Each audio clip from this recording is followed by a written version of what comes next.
오늘의 사연 시작하겠습니다. 안녕하세요.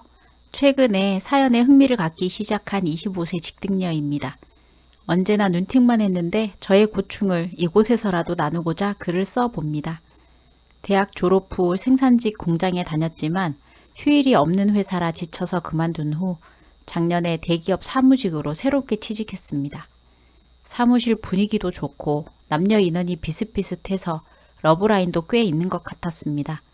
저 또한 사무실 내에 한 살 많은 직장 동료 오빠에게 마음을 품었고요. 그래서 친하게 지내려고 노력을 많이 했어요. 일 모르는 거 있으면 일부러 그 오빠에게 물어보고요. 하지만 우리 사무실 내에 여자친구가 있다는 걸 알게 되었죠. 22살에 솔직히 덧붙이자면 여자가 보기에도 꽤 예쁘게 생긴 애였어요. 처음 사무실에 왔을 때 사랑스러운 아이구나, 남자들이 좋아할 스타일이네 라고 생각했던 것도 사실이고요. 애교도 꽤 있고 성격도 좋아 보였거든요. 그 오빠의 여자친구란 걸 알고 나서도 미워지지는 않았어요. 여자가 보기에도 이쁘고 귀여운 애니까 그 오빠에 대한 마음을 접자고 생각했거든요. 근데 오랜만에 찾아온 사랑. 일하기엔 이른 표현 같지만 마땅한 표현이 없었어요. 그래서 그런지 그 오빠를 볼 때마다 설레이는 마음이 사라지진 않더라고요. 제가 그 오빠가 마음에 든다고 직장 동료 친구에게 말한 적이 있는데 그 친구가 그 사실을 또 다른 직장 동료에게 말하고 그러다가 얕게 소문이 퍼져서 그 22살 여자의 귀에 들어갔나 봐요. 점심 먹고 양치질 하고 있는데 그 애가 저한테 와서 언니, 우리 오빠 좋아해요? 라고 물어보길래 당황해서 대답했죠. 여자친구가 있는 것도 몰랐었고 그냥 아주 잠깐 멋있다고 생각한 것 뿐이니까 신경 쓰지 마. 해명 아닌 해명을 했거든요. 옆에 다른 직장 동료도 몇 명 양치질 하고 있어서 민망했지만 그랬더니 그 애가 굉장히 미안해하면서 미안하다고 그래도 우리 오빠예요? 하면서 장난스럽게 웃는데 여자가 봐도 정말 귀여웠거든요. 그래서 깔끔하게 포기하자고 생각했어요. 본격적인 사건은 저번 달쯤에 터졌어요. 그 오빠의 옆자리에 앉아있던 여직원이 사직서를 냈는데 부자님께서 저보고 저 자리로 옮기지 않겠냐고 물어보시더라고요. 그 자리가 히터도 가깝고 부장님 눈도 피할 수 있어서 기뻐하며 옮겼어요. 그런데 사무실 여직원들이 조금 수군대는 게 아차 실수했나 싶었죠. 저는 그 오빠 옆자리라서 옮긴 게 아니었는데 오해 살만한 행동이었던 것 같아요. 쉬는 시간에 커피 뽑아 먹으러 휴게실에 갔는데 그 22살 여자애 혼자 커피를 뽑고 있길래 해명해야겠다 하며 불렀는데 다짜고짜 언니 주제 파악할 줄 몰라요? 당황해서 아무 말도 못하고 있으니까 완전 빈정대면서 쏘아붙이대요.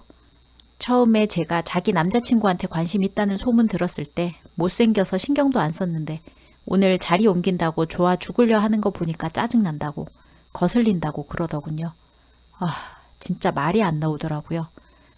더 황당한 건 뭔지 아세요? 걔가 그런 말 하던 도중에 다른 직원들이 커피 뽑으러 휴게실 왔는데 저더러 농담하듯 야, 네가 그 자리로 옮기면 아영이가 질투나잖아.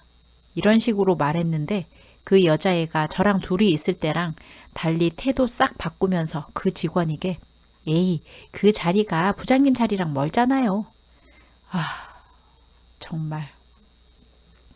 문제는 진짜 이 정도는 시작에 불과하다는 거예요. 제가 치마를 입고 출근을 했더니 사람들 다 있는 사무실에선 언니, 앞으로도 치마 입으라면서 너무 이쁘다고 살랑거렸으면서 복도에서 마주쳤을 때 그 다리로 자신감 쩌네요? 이러질 않나. 참고로 저 표준 체중이에요. 걔가 심하게 마른 거지. 제가 아파서 하루 쉬고 다음날 출근했을 때 아예 그만두지 그랬냐고 빈정거려 놓고는 자기 남자친구랑 직원들 있는 앞에서 제 이마에 손 올려보면서 언니 아픈 건 괜찮냐고. 회식할 땐 사람들한테 손가락으로 절 가리키면서 이 언니 너무 매력있게 생기지 않았냐고. 그러는데 가식인 거 아니까 칭찬도 역겹게 들리더라고요. 거기다 말 더 붙여서는 몸매도 딱 자기가 되고 싶어하는 라인이라고 하대요. 예전에 치마 입었을 때 제 다리가 어쩌고 저쩌고 해놓고는. 그랬더니 직원들이 그 애 보고 너 너무 말랐어. 살 좀 쪄야 돼. 이러대요. 알고 보니 은근히 저랑 비교하면서 자기 마른 거 과시했던 거죠. 그래서 너무 황당해서 그 자리에서 걔의 남자친구인 그 오빠에게 제가 말해봤어요. 아영이 참 착하고 순하지 않냐고. 자기 여자친구의 진실을 알고 있는지 워낙 궁금해서요. 그랬더니 너무 착하고 여려서 걱정이래요. 와, 네, 모를 거라고 생각했습니다. 여자의 직감으로. 이엔 두 얼굴이네 하고 알았거든요. 직원들한테 걔가 저한테 말하는 거 말해봤자 믿을 것 같지도 않고 다른 직원들한텐 그저 사랑스러운 여자애일 뿐일 테니까. 그 여자애가 저한테 하는 거 그냥 한 귀로 듣고 한 귀로 흘리려고 해도 정도가 심해요. 여기까진 제가 참아줄 수 있었던 부분입니다. 이건 바로 큰 사건 터지기 한 달 전 있었던 일인데요. 퇴근하고 돌아가는데 복도에 그 여자애가 서 있더라고요. 남자친구랑 같이 가려고 기다리던 중이었던 것 같아요. 그냥 무시하고 지나치려다가 이때다 싶어서 물어봤어요. 왜 이렇게 나한테 시비를 거는 거야? 나 네 남자친구한테 관심 없다고. 처음에 잠깐 관심 가진 건 사실이지만 이젠 정말 아무 생각 없으니까 그만해라. 그랬더니 이젠 아주 징그러워 보이는 그 가식적인 이쁜 얼굴을 들이대면서 말하더군요. 어머 아줌마, 내가 그렇게 옹졸한 애로 보였어? 아니야. 처음엔 내 거에 손대는 게 짜증나서 그랬는데 이젠 그냥 재미로 그러는 거야. 몰랐구나? 스트레스 해소용으로 아줌마가 딱이거든. 꼴랑 3살 차이 나면서 꼬박꼬박 아줌마 소리 붙여가면서요. 참는데도 한계가 있죠. 그래서 욕 좀 퍼부었습니다. 그래도 눈 하나 깜빡 안 하고 똑바로 대들답니다. 아래 위로 흐른 그 눈이란. 근데 갑자기 얘가 표정이 싹 변하더니 울먹거리는 거예요. 다들 이쯤 되면 예상하시겠지만 또 당했네 라고 생각했습니다. 와, 진짜 걔 연기자 해도 될 정도예요, 진짜. 그렇게 눈물이 순식간에 고이다니요. 사무실에서 걔의 남자친구가 걸어 나오고 있더군요. 걔랑 저를 번갈아 보더니 아영아, 무슨 일이야? 왜 우는 거야? 기가 막혀서 아무 말도 안 하고 있자니 그 여자의 왈. 안 울었어. 너무 어이가 없더군요. 눈물 고인 눈으로 그 오빠 품에 안겨서 고개를 들어 더 애처로워 보이게 자기 남친을 쳐다보며 안 울었다고 하더니 하는 말은 또 오해하지 마. 이 언니 때문에 우는 거 아니니까. 할 말을 잃었습니다. 진짜. 딱 제가 울렸다고 티내는 말투였거든요. 그 오빠가 저를 딱 경멸하는 듯한 눈으로 째려보더니 걔 데리고 엘리베이터로 가더군요. 굉장히 여린 여자친구 달래줘야겠지요. 네. 진짜 막장 드라마 악역 수준의 이런 여자애 저 살면서 처음 봤습니다. 이런 사악하고 가식적인 애가 진짜 존재한다는 게 신기할 따름이었습니다. 그날 집에 오면서 저는 그 여자애 때문에 내일이라도 당장 사직서를 내야겠다고 생각했습니다. 그러다 생각해보니 내가 자리 옮기기 전에 있었던 여직원도 그냥이 지 남친 옆에 앉아있다는 이유로 이렇게 쥐도 새도 모르게 괴롭혀 그만두게 한 게 아닌가 생각이 들었습니다. 요것이 아주 사람 보내는 데는 도가 텄구나 싶었죠. 이대로 당할 수는 없겠다 싶어 저는 친구들에게 있는 대로 전화를 돌렸습니다. 요즘 내가 이런 상황이니 이 여자애 보내버릴 아이디어 하나씩 내라고요. 일단 친구들은 펄쩍 뛰며 절대 회사 그만두지 마라. 네가 그 회사를 왜 그만두냐. 그만둬도 그렇냐니 그만둬야지. 그 남자친구는 물론이고 회사에 그년의 민낯을 까발려야 한다. 기회를 봐서 한 방에 보내야 한다. 언젠가는 그 기회가 올 터니 지금은 힘들어도 꿋꿋하게 버텨야 한다. 라고 입을 모아 말했습니다. 친구들의 말을 들으니 다시 한번 그냥 때문에 회사를 그만둘 수 없다는 의지가 불끈 솟아올랐습니다. 저는 그날부터 회사 서랍에 200원짜리 엿 10개쯤 사다 넣어 놓았습니다. 옆에서 그냥이 개소리 할 때마다 다른 직원들 몰래 하나씩 손에 쥐어줬습니다. 입은 웃고 있었지만 눈빛은 이거나 처먹고 꺼지라고 강렬히 말하면서 말이죠. 그래도 그녀는 굴하지 않고 복도에서 저를 마주치면 저 멀리에서도 사람 없는 거 확인하고 아줌마 하고 부르며 다가옵니다. 소리를 크게 내진 않아도 하도 많이 듣다 보니 입모양만 봐도 아줌마라고 하는 게 딱 느껴지더군요. 이제는 그녀의 악행을 녹음을 쭉 해두려고 항상 핸드폰은 자리에서 일어서면서부터 시켜두고 생활한 게 일상이 되었습니다. 내 언젠가 이걸로 너를 끝장내 주마. 더 나대 봐라 어디. 그렇게 생각하니 얘가 저한테 하는 이중적인 모습이 귀엽게 느껴지고 타격도 없어지더라고요. 지 무덤 지가 파는 줄도 모르고 잘 까분다. 한심하다 한심해. 인생이 불쌍하다. 제가 이런 표정으로 바라보면서 어깨를 두들겨주고 그냥 모른 채 등 돌려서 와버리니 그녀는 약올라서 미치고 팔딱 뛰더군요. 제 자리까지 씩씩거리며 쫓아온들 지 남친이 옆에 떡하고 버티고 있는데 본색은 못 드러내고 눈에는 쌍심지를 켜고 저를 보다 돌아가곤 했습니다. 물론 저는 가볍게 무시하고 일하는 척하다 안 가고 계속 옆에 서 있는 그녀에게 손에 엿을 또 쥐어주며 할 일 없으면 가서 이거나 먹어 하고 보내버렸습니다. 처음엔 투명인간 취급하고 그냥 무시하려고 했지만 자꾸 저만 보면 시도 때도 없이 달려드니 어떡합니까? 엿이라도 줘서 달래야지. 김이 무락무락 나는 뒤통수를 보이며 돌아가는 그냥을 보며 저는 점점 때가 가까워 오는 걸 느꼈습니다. 얘가 계속 쌓여서 벼르고 있는 걸 보니 조만간 지 성질 못 이기고 스스로 큰 건 한번 터트리리라는 것을요. 얘야, 넌 사무실에서 일할 게 아니라 연기 지망생이 되었어야 했어. 네 두 얼굴 이제 진짜 역겨워. 언젠간 그 가면도 벗겨지는 날이 올 거야. 연기하면서 산다고 피곤하겠다. 그렇게 살지 마라 웬만하면. 이제라도 그만두는 게 나을 텐데. 그럴 리는 없겠지. 넌 상대를 잘못 골랐어.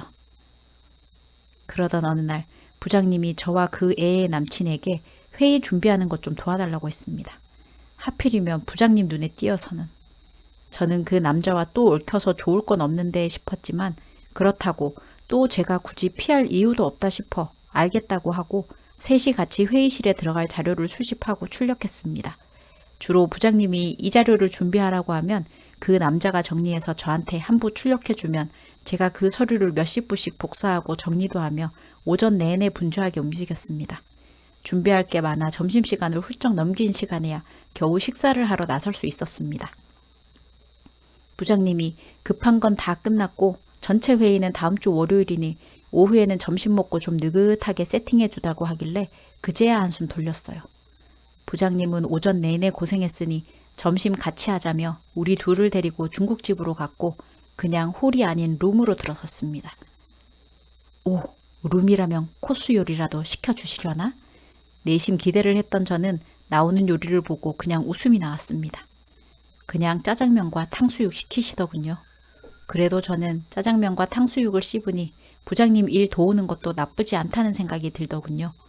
제가 먹는 거에 약한 타입인가 봅니다. 혼자 실실 웃으며 탕수육을 먹고 있으니 그 애의 남친이 저에게 탕수육 엄청 좋아하나 봐요. 무지 행복해 보이네요. 그 전까지만 해도 아영이의 이간질로 저를 탐탁치 않게 여기며 저를 보면 시큰둥하던 그 남자는 같이 일을 하면서 손발이 척척 맞게 일이 진행되니 전우애라도 생긴 건지 웬일로 저에게 우스갯소리를 하며 은근슬쩍 편하게 다가왔습니다. 자, 이제 일어나서 가보자고. 부장님의 말씀에 자리에서 일어서려고 하는데 제 핸드폰이 울렸습니다. 보니 아영이었고 저는 얘가 왜 점심시간에 전화를 했지? 싶어 일단 전화를 받았습니다. 그때 옆에 있는 아영이 남친은 우리 아영이네? 눈에서 하트를 발사하며 저와 그 애의 통화를 엿듣겠다는 제스처를 취하더라고요. 저야 뭐 꺼릴 게 없으니 그냥 냅뒀습니다. 아줌마, 어디야? 내 남친이랑 같이 점심 먹었어? 왜? 이 아줌마가 아직도 정신 못 차렸네. 어디서 자꾸 되도 않게 들러붙어? 그동안 그렇게 알아쳐먹게 얘기를 해도 못 알아듣네. 생각도 없고 존심도 없고 나이는 어디로 먹었나 몰라? 쓸데없는 소리 말고 용건 없으면 끊어. 그렇게 얘기하면서도 속으로는 네 남친이 다 듣고 있다 이거사. 어디 평소처럼 더 해보시지. 그랬는데 아쉽게도 그녀는 거기서 재수없다며 전화를 일방적으로 끊어버리더군요. 그 애의 남자친구는 지금 이게 무슨 일인가 놀라기도 하고 생각하는 눈치였습니다. 이게 네가 그렇게 순하다던 네 여친의 실체다. 아니, 이것도 아직 세 발의 피지. 그 뒤부터 이 남자는 아영이와 저를 유심히 관찰했던 모양입니다. 복도에서 아영이와 제가 마주치면 다가오지 않고 멀리서 무슨 얘기 하나 듣는 느낌이랄까? 나는 상관없이 회사 일만 열심히 하고 지내고 싶은데 둘이서 그러고 다니니 웃기더군요. 이거 잘만 하면 드라마 한 편 나오겠는데? 저는 그날부터 틈틈이 눈물 흘리는 연습을 해두었습니다. 연약한 척은 니만 할 수 있냐? 나도 눈물 뚝뚝 흘리면서 피해자 코스프레 얼마든지 할 수 있다 이거야. 눈물이 안 나오면 허벅지를 찔러서라도 혀를 깨물어서라도 닭똥 같은 눈물을 흘리리라 다짐을 했습니다. 그런데 기회는 정말 순식간에 찾아왔습니다. 며칠 동안 회사 대의원 회의 준비로 제가 자기 남친과 계속 붙어있자 아영이는 참지 못하고 제가 일하고 있던 회의실까지 문을 열고 들이닥쳤습니다. 저 혼자 있는 걸 확인하고는 다짜고짜 저를 획 제치더니 아줌마 요즘 얼굴이 쫙 폈네? 남의 애인이랑 붙어있으니 재미 좋은가 봐? 나 일하는 거 안 보여? 나가. 오, 이제는 제법 일하는 흉내도 내고 밥만 축내는 식충인 줄 알았더니 이제야 월급값 좀 하네. 네가 월급 주냐? 내가 일을 하든 놀든 상관하지 말고 기회 줄 때 가라. 이게 요즘 맛이 갔나? 뭘 믿고 이래? 내 말 한마디면 넌 우리 회사에서 나가리야. 까불지 마. 못생긴 병신 주제에. 그러면서 제 머리를 손가락으로 툭툭 건드렸습니다. 그때 회의 탁자 아래 전선 연결을 하고 있던 부장님과 그년의 남친이 일어나서 그 모습을 모두 보고 있었습니다. 입을 쩍 벌리고 놀란 모습을 감추지 못한 채 말이죠. 그녀는 그들을 등지고 있었기에 저만 그들을 볼 수 있었고 이때다 싶어 오열을 하며 그녀의 바지가랭이를 잡고 빌었습니다. 아영아, 제발 이러지 마. 내가 어떻게 하면 나 괴롭히지 않을 거니? 왜 그러는 거야? 내가 얘기했잖아. 네 놀리는 재미로 회사 온다고. 전에 그 자리에 있던 년은 빨리 떨어져 나가던데 아줌마는 역시 철판이 두꺼워서 그런가? 생각보다 질기네. 그래도 덕분에 나는 스트레스 잘 풀지만. 아영이는 회의 탁자를 잡고 웃다 뒤에서 인기척이 느껴지자 천천히 고개를 돌리더니 거기에 서 있는 부장과 남친을 보고는 얼굴이 새하얗게 질리면서 아무 말도 못하고 어버버거리더니 전에 같으면 예쁜 얼굴에 애교와 잔머리, 눈물을 내세워 어떻게든 위기를 넘기려 했을 텐데 얘가 너무 충격이 컸나? 이 모든 게 저한테 당했다고 생각되고 분한 건지 갑자기 저를 향해 달려들며 욕을 하고 때리려고 하니 부장과 남친이 와서 말리고 그 이후로는 사무실이 아주 아수라장이 됐습니다. 아영이의 행실은 우리 회사를 넘어 거래처까지 업계에 있는 사람들이라면 모두 들었을 겁니다. 워낙 예쁘고 인기가 많았던 터라 그만큼 여파가 컸습니다. 결국엔 그 애는 아무도 모르게 회사를 그만두었고 그 후 그의 소식은 어디서도 들을 수 없었습니다. 회사 근처와 사람들에게는 얼씬도 하지 않았습니다. 그 애가 나가고 저는 회사를 아주 편하고 재밌게 잘 다니고 있습니다. 아주 속이 뻥 뚫렸습니다. 조언을 해줬던 고마운 친구들과 밤새 파티도 했습니다. 지금도 가끔 생각나는 저에게는 일생일대의 사연을 보내드렸는데 그때의 경험을 살려 제 이상형도 바뀌었습니다. 원래 저도 얼굴 잘생기고 멋있는 사람을 좋아했었는데 이제는 성격이나 됨됨이를 좀 오랫동안 지켜보고 사람을 만나려고 하고 있습니다. 사람들이 모두 외모를 보고 혹하는 경우가 많은데 특히 남자분들은 여자의 여우짓에 넘어가지 말고 본성이 어떤지 잘 알아보고 내면이 아름답고 건강한 사람을 만나서 행복하게 사시길 바래요. 무서운 여자 만나지 마시고요. 긴 글 읽어봐 주셔서 감사합니다.